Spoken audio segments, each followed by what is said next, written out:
Hi fam, ಹಬ್ಬದ ಕತೆ ಇವತ್ತು ನಿಮ್ಮ ಜೊತೆ. ಹುಷಾರಿಲ್ದರ ಕಾರಣ ಸ್ವಲ್ಪ ವಾಯ್ಸ್ ಹೋಗ್ಬಿಟ್ಟಿದೆ, ದಯವಿಟ್ಟು ಅಡ್ಜಸ್ಟ್ ಮಾಡ್ಕೊಳ್ಳಿ. ಕೇಳಿಸ್ಕೊಳಕ್ ಆಗಲಿಲ್ಲ ಅಂದ್ರೂ ಪರವಾಗಿಲ್ಲ, ಒಂಚೂರಾದರೂ ಕೇಳಿಸ್ಕೊಳ್ಳಿ. ಸೊ ಹುಷಾರಿಲ್ಲ ಅಂತೇಳಿ ಹಬ್ಬದ ದಿನನೂ ಕೂಡ ಲೇಟಾಗೆ ಎದ್ದೆ. ಸೊ ಇದ್ದು ಮನೇಲಿ ಪೂಜೆ ಮುಗಿಸ್ಕೊಂಡು ಹಾಗೆ ನಾವು ಹೊರಟಿದ್ದು ಮಾರ್ಕೆಟ್ ಎಲ್ಲ ಫುಲ್ ಗಿಜಿ ಅಂತ ಇತ್ತು ಇವತ್ತು.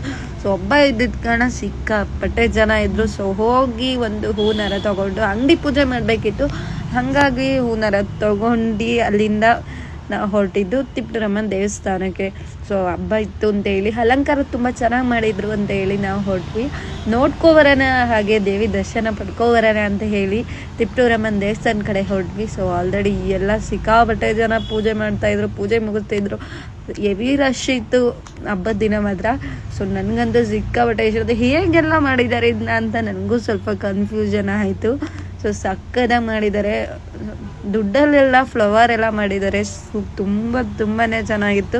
ಸೊ ಅದು ನೋಡಿ ಖುಷಿಯಾಗಿ ನಾನು ಕೂಡ ಒಂದೆರಡು ವೀಡಿಯೋ ಕ್ಲಿಪ್ ತಗೊಂಡೆ, ಸಕ್ಕದಾಗಿತ್ತು. ಸೊ ಅಮ್ಮನೂ ಕೂಡ ತುಂಬಾ ಚೆನ್ನಾಗಿ ಅಂತ ಇದ್ರು. ಸೊ ನೋಡಿ ನನಗೆ ತೋರಿಸ್ತೀನಿ, ಫುಲ್ಲೆಲ್ಲ ದುಡ್ಡಲ್ಲೇ.